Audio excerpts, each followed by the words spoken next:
Chris Rock is undoubtedly one of the funniest and most popular comedians of his generation. A talented all-rounder with vast experience in the entertainment industry, Chris Rock, besides stand-up and acting, is also a producer, writer, and director.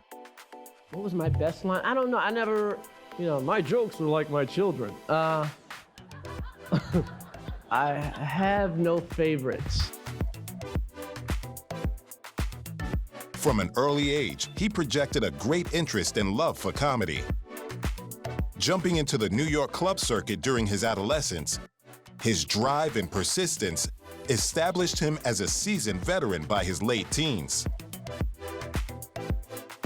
I want to do good work. You know what I mean? I just want to do good work. And if I got the right offer, if the creators of The Simpsons called me up tomorrow, or if Larry David called me up tomorrow and said he had a great idea, I'd be open. I get laughs, so I'll mix it up. Comedy, drama, not totally drama. I'm not gonna play Hannibal Lecter or anything, but, I can do stuff like this. Yeah, I've always tried to get laughs, I'll say that. From the time when? From the time you were like 4? From the time, the doctor smacked me on my ass and I said, give me another one. I go, hey, didn't we just meet? Have you ever bombed on stage in real life? Bomb all the time. I mean, Really? when I started out, if they paid me for jokes that didn't work, I'd be richer than Bill Gates. His characters in movies and stand-up leave lasting impressions in the minds of his fans. With stand-up comedy being his first love, Chris always returns to his roots and what he does best, making people laugh. I was blessed to have a father in my life. True. I had a two-parent family in the hood, in Bed-Stuy. Yep. People would come around and look at my father like it was a science project or something, like put him in a glass case someday and charge people.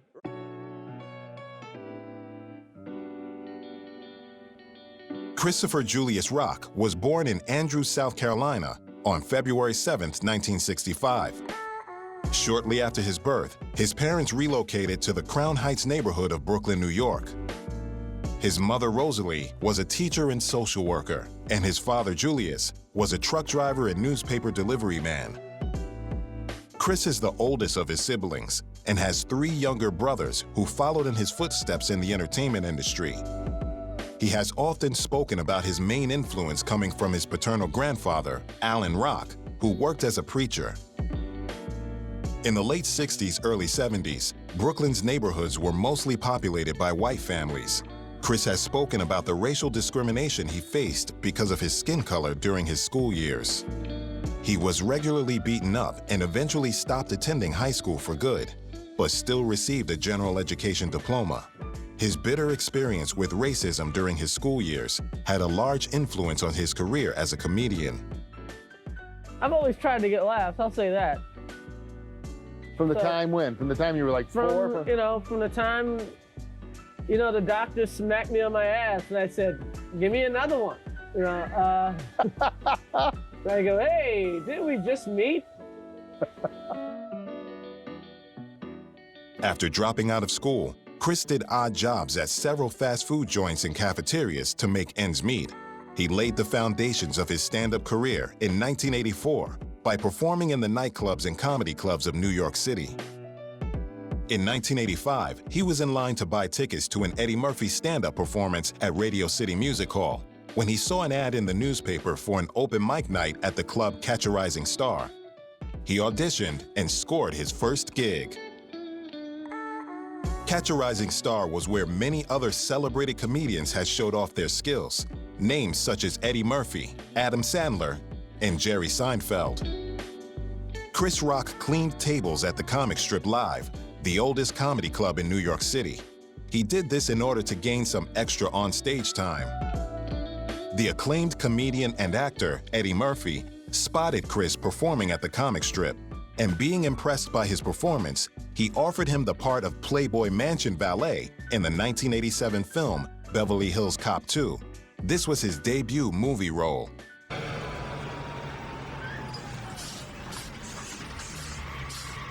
Yo, what the is up, man? Check this out. I get $10 for cars, I get $20 for limos.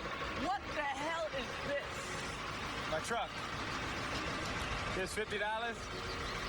Put it next to the limo. In 1990, after gaining popularity, he was selected to join Saturday Night Live, the hugely popular comedy series that put him on par with other newly recruited cast members. Himself, along with Adam Sandler, David Spade, Rob Schneider, and Chris Farley, became known as the bad boys of SNL. The following year, he came up with his first comedy album titled Born Suspect. He appeared in a total of 59 episodes of Saturday Night Live from 1990 to 1993, and in these 3 years, he earned nationwide fame and recognition as a comedian. His striking and evocative portrayal of Pookie, a cocaine addict in the movie New Jack City, was lauded by his fans and film critics. Chris was quietly planning to quit SNL following the end of the 1992-93 season, but he was laid off and dropped unceremoniously much before the season came to an end. He was then featured as a guest actor in a total of 6 episodes in the 1993-94 season of the comedy series In Living Color, but the serial's broadcasting was discontinued shortly after. In 1993, Chris Rock scripted and co-produced the comedy film CB4, as well as played a double role in the movie. The movie was about a guy who makes a documentary on a rap group called CB4. Now, CB4 is one of the hottest hip-hop groups to come on the scene in a very, very long time. Straight out of low cash, a baby young brother named Gusto. I'm MC Gusto, but in prison I'm known as 97-KY. CB4, which was made on a shoestring budget, was a modest blockbuster, earning revenues nearly 3 times the movie budget. Chris went on to appear in a string of comedy specials endorsed by HBO from 1994 to 2008 that brought him unprecedented success and made him a household name in the entertainment industry. He first appeared in the HBO-sponsored comedy special Big Ass Jokes in 1994, followed by the special Bring the Pain in 1996. Just at another point in my life, time to settle down. Time to settle down. That's what time it is. Time to settle down, boy. Women always ready to settle down, boy. And a woman go on a good date. She's like, why are we bullshit? What are you waiting for? Men never ready to settle down. Men don't settle down. We surrender. All right, I'll marry you, son. His moving performance in Bring the Pain merited him 2 Emmy Awards and established him as one of the most accomplished satirists in the U.S. comedy circuit. He won 2 Emmy Awards for the special and gained large critical acclaim. What does it say about the Emmy? It says I would say they really listened. They really watched it carefully, and I think they really listened, and they weren't swayed by profanity or anything. They just really got into the content of what I was trying to say. It was just me. It wasn't a big show or anything. It was just me and a microphone, and I didn't beat, but they chose me over, huge productions and the Oscars and the Bette Midler thing, and a lot of people don't respect stand-up comedy as something hard. I never in my wildest dreams thought I would, be up here with 2 Emmy Awards or even get nominated for an Emmy. Adding to his popularity was his much-publicized role as a commentator for Comedy Central's Politically Incorrect during the 1996 presidential elections, for which he earned another Emmy nomination. Chris also was the voice for the Little Penny puppet, who was the alter ego to basketball star Penny Hardaway in a series of Nike shoe commercials from 1994 to 1998. Last night, let me just put it this way.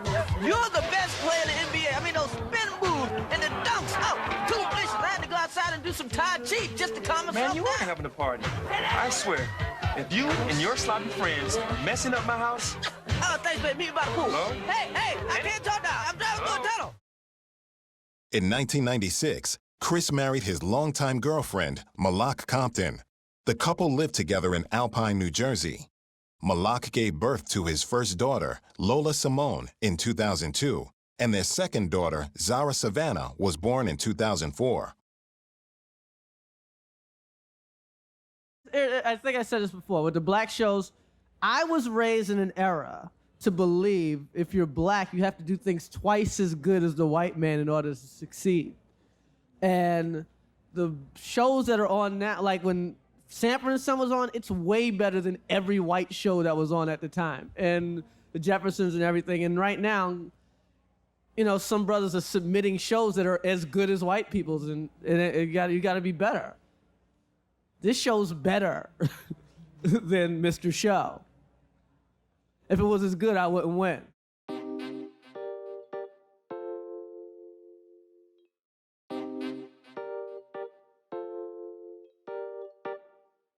Chris Rock's immense success as a stand-up comedian towards the end of the 1990s helped him to bag crucial roles in feature films, many of which went on to become blockbusters. Initially, he fulfilled supporting parts in movies like Beverly Hills Ninja, Lethal Weapon 4, Nurse Betty, Sergeant Bilko, and The Immortals. Lethal Weapon 4 was one of his most recognizable early roles, as it was already a larger franchise. The guy you chased through Chinatown? Yeah. The gun he dropped matched slugs on the body on the boat. That's your shooter. Son of a bitch, they got away from me. No, it didn't get too far. They found him on a rooftop nearby, strangled. And get this, pigeons ate his eyeballs. Chris later had two more HBO comedy specials, Bigger and Blacker in 1999 and Never Scared in 2004. Articles relating to both specials called Chris the funniest man in America in Time magazine and Entertainment Weekly. Oh, I am not the funniest man alive. Not by a long shot. I think, Adam Sandler's got receipts to prove he's a little funnier. Eddie Murphy. Eddie Murphy. Will Smith, when he wants to make people laugh, can really do it well. I'm just the funniest guy that showed up to talk to you today. Brilliant. Oh, well, thank you very much. HBO also aired his talk show, The Chris Rock Show, which gained critical acclaim for his interviews with celebrities and politicians. The show won an Emmy for writing. His television work has won him a total of 3 Emmy Awards and 15 nominations. By the end of the decade, Rock was established as one of the preeminent stand-up comedians and comic minds of his generation. During this time, Rock also translated his comedy into print form in the book Rock This and released the Grammy Award-winning comedy albums Roll with the New, Bigger and Blacker, and Never Scared. His 5th HBO special, Kill the Messenger, premiered on September 27, 2008, and won him another Emmy for Outstanding Writing for a Variety or Music Program. Chris Rock also hosted the 77th Academy Awards ceremony in 2005. The decision to have Chris host the awards was seen by some as a change to bring some edge to the ceremony and make it more appealing to younger audiences. The older Oscar officials were reportedly displeased with Chris's performance, as he chose to make jokes towards A-list actors before turning the jokes on himself. The controversy never really affected me. I didn't really think about it. I don't know, it seemed made up, put it that way. I mean, I tour the country and, I'm out across America more than most writers, as much as you guys anyway. And I'm in the whole country, and so I didn't, my fans are black and white and gay and straight, and I didn't feel like, there was any controversy at all. Part of this whole Oscar experience for you? The hardest part, the whole just getting the material ready without the press putting every joke in a magazine or on the internet. And Yeah. also, do you have a good luck charm? Do I have a good luck charm? I keep, my dad's picture and, close by, stuff like that. But 86. And 267. Hey, Chris, Stephanie hey, from BT. hey, How are Stephanie. you? What did you feel was your best line of the night? And how did you feel seeing all that color in the room? What was my best line? I don't know. I never, my jokes were like my children. I have no favorites. But I like the Sean Penn comeback. I just like anytime you can get something funny that, we didn't have, coming into the show. You take a little more pride in that. Always feels good to see some color in the room that don't have mops. It's always good. 267. Chris, over here on your right. Yes. You had said before this that it's a room like any other room, and that in fact you've played bigger arenas, but I have been out there in front of them and been part of it. What is different about this audience? What's different? It's just, what the only difference is it's the lighting and the dresses and all that stuff. When I play LA, it's almost like that last time I played anyway at the amphitheater. You get a lot of famous people, and I don't know, it's just, it's TV and you can't curse. It's not, the audience is an audience. It's just what you're allowed to do to the audience. So there was some language restrictions that were placed on me. But everything worked out. 5 seconds before I went on air? 10, okay. I don't know, you try to approach it like another show. Because the things that'll make you suck doing this are the same things that'll make you suck when you do a normal concert. So, you go there and you say, okay, I've been working on this for a long time. I know my lines. Let's bring it, you talk, it's like you talk to yourself next to yourself. Hey, let's do this shit, all right? And you get up there. It was not until the success of his stand-up in the late 1990s that Chris Rock began receiving leading man status in films.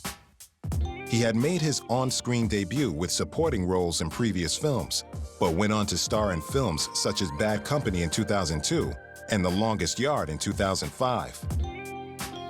Chris also worked increasingly behind the camera too, as a writer and director for Head of State in 2003 and I Think I Love My Wife in 2007.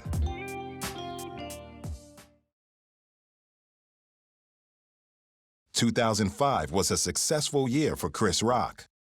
He took on the part of Marty the Zebra in the DreamWorks animated film, Madagascar. The plot follows a group of zoo animals who find themselves washed up on the island of Madagascar after a series of unfortunate events. We've been ratted out, boys. Good evening, officers. Now, they're being sent way out of town. Oh, great. This is just great. This could be the best thing that's ever happened to us. No, no, no, no, no, no, no. His voice acting was instantly recognizable, and he brought his own comedy flair to the role. I mean, you have to use your voice a lot, so sometimes you can, work too much and then you can't talk and you get, laryngitis and stuff like that, especially a lot of the screaming stuff. You got to scream over and over and over again. But, hey, what am I complaining for? The film received mixed reviews from critics, but was a success at the box office and was one of the highest-grossing films of 2005. Also in 2005, UPN TV Network premiered a comedy series called Everybody Hates Chris, loosely based on Chris Rock's school days. He was the executive producer and narrator. Show was like a Wonder Years. It's like Malcolm X in the middle. And you're narrating. Yes. Everybody Hates Chris was a parodied take of the popular sitcom series Everybody Loves Raymond. Hey, you need a VCR? I got one already. Fell off the truck this morning. Really? I'll take two. I never realized the only stuff that sold on the street in my neighborhood was stolen stuff. Cookies! Cookies for sale! Chocolate chip, peanut butter Dosito, chocolate mint. I got cookies. They just fell off the truck this morning. Why didn't you say so? Give me 2 boxes. The show garnered both critical and ratings success. The series was nominated for a Golden Globe Award in 2006 for Best TV Series, Musical, or Comedy, and also received nominations for People's Choice Awards and 2 Emmy Awards. In 2008, due to the popularity of the first film, Madagascar 2, Escape to Africa, was released, with Chris reprising his role as Marty. New Madagascar.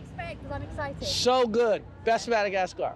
I'm not making that up. It's the best Madagascar. It looks amazing. We buy a circus. We join a Russian circus.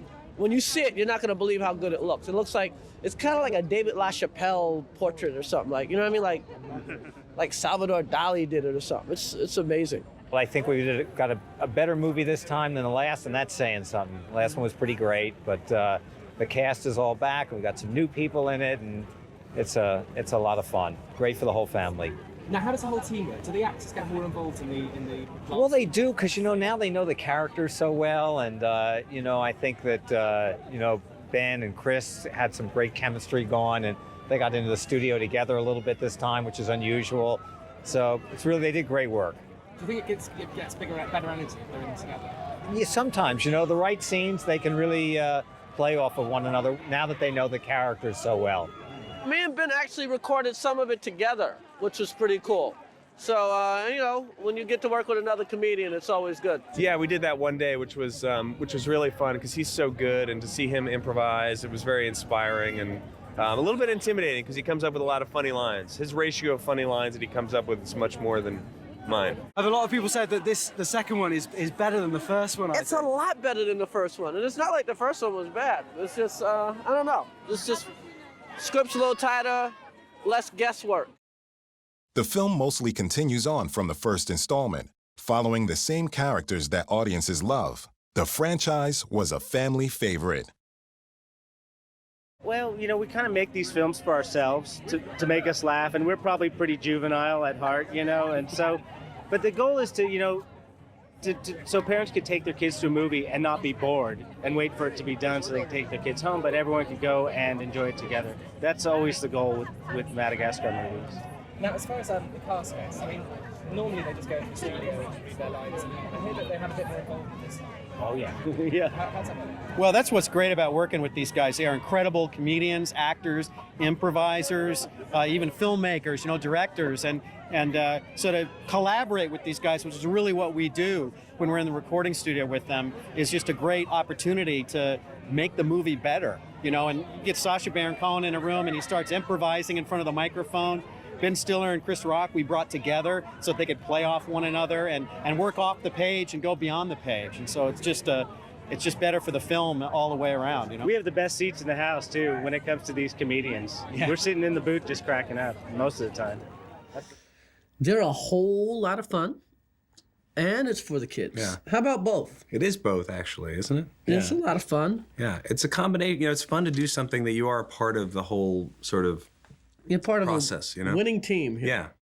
It was released on November 7th, 2008, and was the 6th highest-grossing film of that year. In 2010, Chris Rock starred in Death at a Funeral, a comedy about a funeral ceremony that turns into a debacle of exposed family secrets and misplaced bodies. So sorry to hear about your dad. Were you guys friends? Something like that. You telling me our father was on the down low? Way down. Now the guy wants $30,000 or he's gonna start showing pictures of them doing stuff. No, I don't believe that. Oh, Daddy! The film is a remake of a 2007 British film of the same name. It was a British film to start with. So how did you change it for the American cast and for American audiences? We don't talk about tea as much. It took out all mention of darts. Nobody says, pavement. Making the film and changing it for the Americans, did you think it made it more obvious the differences between British and American humour? It's weird. Me, personally, I don't find a big difference between British and American humour. When I was over here doing on tour as a stand-up, I didn't really have to change anything. I thought everybody got everything. Because some people say that Americans are slightly more crude than the English. Do you think Americans that's fair? are slightly more crude than the English. The English are more literate people. You guys read a little more.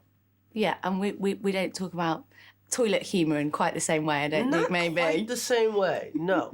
It is totally over the top. But, I mean, it does show that all families, most families, are completely bonkers, aren't they? I mean, everyone can relate to something in it. Yes, you will see your family in this funeral. It's a family movie, actually. It's so weird that it is, but it's a movie for the whole family. Who would have thought funerals would be so funny? Funerals are hysterical. Don't you always find yourself giggling at a funeral? It was difficult. It was difficult. I mean, especially like when you're around a guy like Tracy Morgan, that it's not really a big difference between what he does on the screen and off the screen. He's always kind of funny. So yeah, it was really hard. When you have that level of comedians, is there rivalry between you? Do you kind of say, oh, you had more jokes in your scene? No, we don't really have rivalry. Now, when we were younger, there was a rivalry. Now we're just glad to be working. We've seen so many guys fall off. We're like, ooh.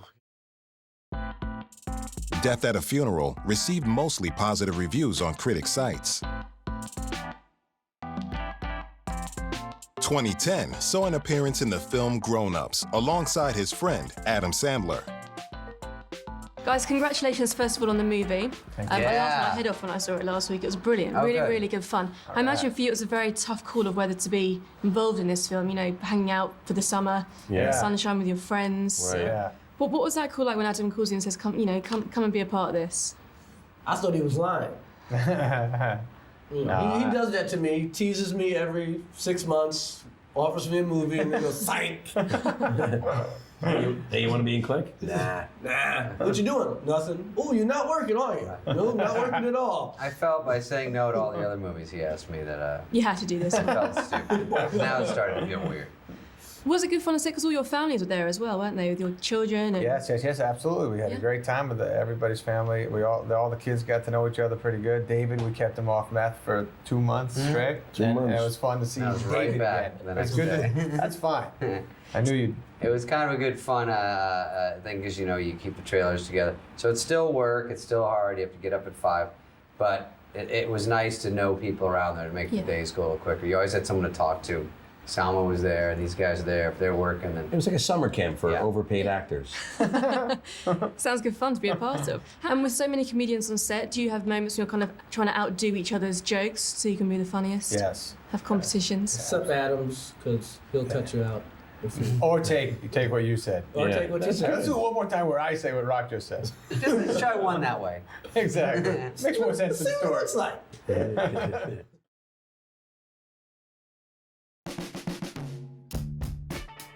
In 2011, Chris Rock appeared on Broadway in the play The Motherfucker with the Hat, which saw him nominated for a Drama League Award based on his performance. In an interview with Vibe magazine, Chris stated that he chose to do Broadway because he wanted more people to see him really act. Nice. It's kind of like being on 39th Street, but it's Broadway. What does it mean to be honored by the Tonys? All these nominations. Hey, man, it's a good play. The most important thing is that people like it. You know? Then, in 2012, Chris Rock starred in 2 Days in New York alongside actress Julie Delpy, which was a sequel to her film 2 Days in Paris. I play a guy named Mingus. I'm a writer, a columnist, a disc jockey. I live with the lovely Julie Delpy and my French woman, and my in-laws are coming for the week. And then hilarity ensues. There you go. I said I wasn't gonna get mad. What's going on with you? Ever since your family got here, you've become another person. Mingus family. You gotta kiss him or he gets mad. It's my mother, no tongue.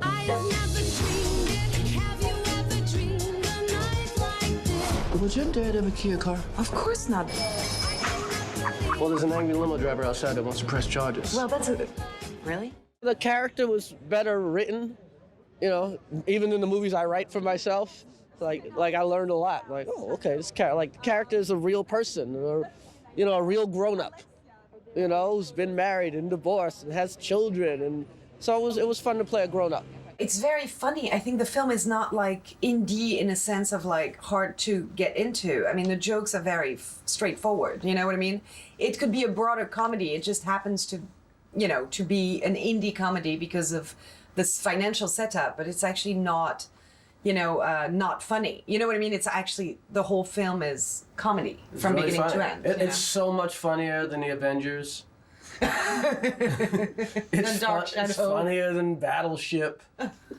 Rihanna's ass, though. I am so. I'm not sure about that, yeah. You sure? Yeah, Oh, I'm Rihanna's not sure ass. Is her Battleship ass is in not Battleship? No, they don't. It's like. Oh, see? They couldn't blow that up. I mean, it worked. It worked. I had a good time. You know, she was good. She had to be extra, give me a little extra whatever attention because I didn't speak any French. So she had to explain a lot to me. Was it funny working with her and her dad on the set? Yeah, because they would have real fights, like real father-daughter fights in French. Yeah. So that was kind of fun to watch. And what do you want audiences to take away? I just want audiences to realize this is a comedy. A lot of people think, oh, you're in an art movie. I'm like, yeah, I guess you can say that, but it's really funny. It's funnier than you think. So, take care.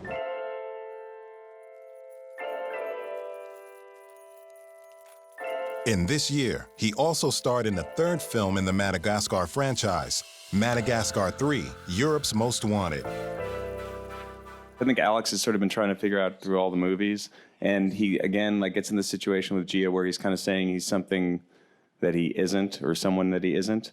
And, I feel like the theme of the films is really about finding out who he is, and also the friendship of everybody there being there for each other. And when we finally get to New York, we realize that we're not the people who we thought we were.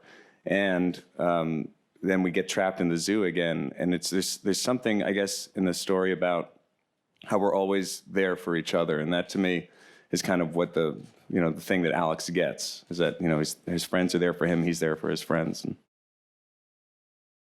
Just like the others in the franchise, the film did really well at the box office, as it was the 8th top-grossing film in 2012. They enjoy the movies, but it's really fun to have that to share. Oh, with it's them. amazing. The first movie I ever took my youngest daughter, Zara, to see was Madagascar 2, I would believe. No, 1. And I remember we watched at the DreamWorks campus, and she turns to me and goes, "Daddy, is that you?" And, it was just such a great day. I mean, the script's great, but, as a director, I always like people that are too big, because it's so much easier to get them down than to get somebody who is too small up. That's like, oh, that's the most frustrating thing in the world. So I improv all the freaking time until they tell me to stop. And they go, okay, we gotta get this line. You gotta say circus. And I make sure after a lot of improvs that I say exactly what they want me to say, but I try to. Grown Ups also got a sequel, Grown Ups 2, which premiered in 2013. The film received some negative reviews compared to the first in the franchise.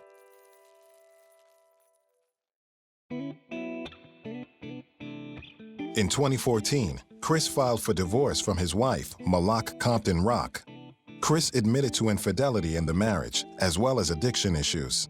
Their divorce was finalized on August 22, 2016. On October 21, 2015, the Academy of Motion Picture Arts and Sciences announced Rock would host the 88th Academy Awards. When the subsequent acting nominations turned out to include no racial minorities, Chris was called upon to join a boycott of the ceremony. However, he declined, stating at the ceremony that it would have accomplished little since the show would have proceeded anyway, with him simply replaced. No black nominees, And people are like, Chris, you should boycott. Chris, you should quit. You should quit.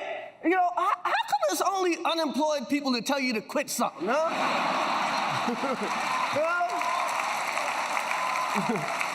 No one with a job ever tells you to quit. So I thought about quitting. I thought about it real hard. But I realized they're gonna have the Oscars anyway. They're not gonna cancel the Oscars because I quit, And the last thing I need is to lose another job to Kevin Hart, okay? Instead, Rock spoke of his concerns about the lack of diversity in AMPAS at various times during the show, closing by saying, "Black Lives Matter."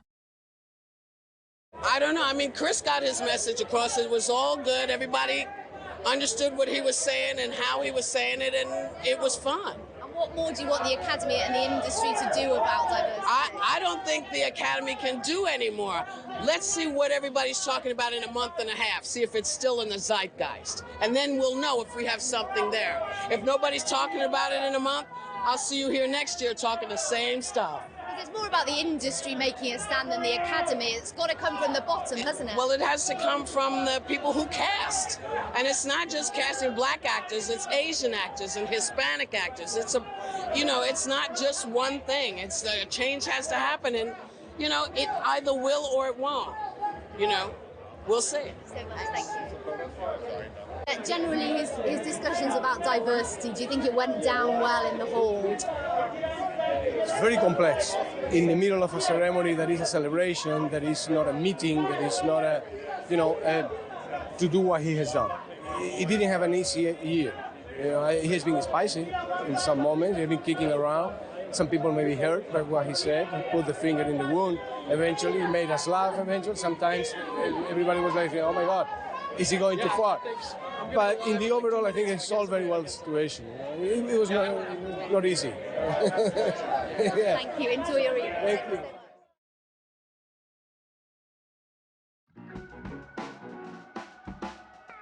During the years 2015 to 2018, Chris Rock made many different appearances in television shows as himself, not really starring in anything in particular. He was taking a break from the spotlight.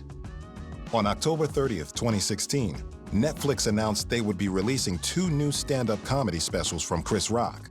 The first special, Chris Rock Tambourine, was released on Netflix on February 14th, 2018.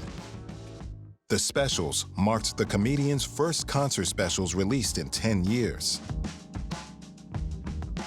Then in 2018, Chris Rock starred in The Week Of alongside longtime friend Adam Sandler. Got a big one, Dr. C? Another day, another life. Hello. Father of the groom. You got a sec? Yeah, there's gotta be a decent hotel I can book. Oh, I thought we talked about this. I told you I can handle this. Let me get the phone. Dr. Cornish, Augusta Plaza. We can cancel that. Thanks for all your help. I don't sound like that. You do a little. The movie was made as part of Adam Sandler's deal with Netflix. The film was about 2 fathers with opposing personalities coming together to celebrate the wedding of their children. It's an amazing comedy about 2 families coming together, a father trying to pay for his daughter's wedding without any help, and the lengths he'll go to pay for it all by himself without the help of Chris Rock's character, the groom's father. And it explores family relationships. 2 wildly different families are coming together and meshing together so beautifully. And also the dynamics of a father-daughter relationship and how loving that is and what's really important at the end of the day, which I don't think is money at all. So sweet. It's gonna be, I'm gonna be honest, the anticipation was worse. When I met them, they're all so down to earth, really, really funny. Adam and I would sing a lot on set together. He's a musical theater fan, and I started my career on Broadway. Steve Buscemi taught me so many lessons. He's such a grounding presence. Chris Rock is so elegant, comical, always telling jokes. Rachel Dratch, just beautiful, kind. He brings the most comedy genius. It's his movie. I'm there. I'm just helping out, setting pics. Adam's the lead. I play tambourine. I play a mean tambourine now. I get a solo and everything. Of course, you get jittery a couple of days before it comes out, and but we like it. We like it. Hopefully, people will connect with it, and that's why you do it. The film received mixed reviews and didn't make it up there with some of Chris's best work. In 2019, Chris Rock starred in Dolomite Is My Name, alongside former mentor and longtime friend, Eddie Murphy. Uniquely inspirational story. There's nobody else like him. Nobody else did it like him. This one came together when I was finished resting. This one kind of came together, and that's why we wound up doing it. We've got a little secret weapon that's suddenly going to be unleashed, and that weapon is a big ol' missile of excitement called Rudy Ray Moore. I think everybody that sees the movie, they get excited about his story, and I think it's just extra special because it's Eddie Murphy telling this story. Every day was a joy to come to work, you know. Everybody wanted to be there. They all felt this purpose to tell this story. But also, you know, I think it was just you get that many funny people together that have been doing the comedy circuit that long. They're going to be talking about old stories, talking about people in clubs that they remember back in the day. The film surrounds the real-life legend Rudy Ray Moore, a comedy and rap pioneer. The film received positive reviews and was praised by critics. In 2020, Chris voiced a character and was the narrator in the remake of the classic film, The Witches. The film was a success at the box office and was praised for its remake. 2020 also saw a change in characteristic for Chris Rock, as he took on a more serious role in Season 4 of Fargo. He plays Lloyd Cannon, a Kansas City crime boss, a more serious role than he's used to, but still manages to give a stellar performance. You sure about this? You remember what happened to the Irish? Italians, they're the past. We're the future. They just don't know it yet. We're the goddamn Roman Empire. Critics praised him for playing against his normal type, and he is tipped to win an Emmy Award for his performance in the series. On September 18, 2020, Chris publicly revealed that he has been diagnosed with a nonverbal learning disorder, something he wants to raise awareness for in the future. In October 2020, Chris returned to Saturday Night Live to host the show once again. Fans were happy to see him back on their screens with another set of topical jokes relevant to today's society. The world is insane right now, but one thing we can agree upon, COVID has ruined our plans. We all used to have plans before COVID. Remember, you used to be able to plan stuff, man? My sister was getting married, man. I paid Belle Bib DeVoe $80,000, man, and I can't get it back. I had tickets to Coachella, man. I know 200,000 Americans are dead, but I'm not seeing Rage Against the Machine this year, man. Chris Rock has been making roomfuls of people laugh for more than 3 decades, something he still does best.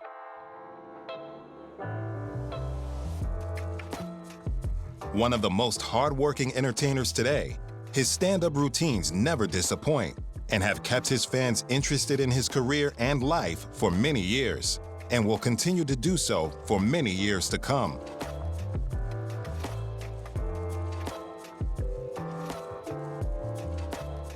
From showing his serious side with the role in Fargo to developing new stand-up routines, Chris Rock continues to rise to the top of American comedians and has teased that he doesn't intend on disappearing anytime soon.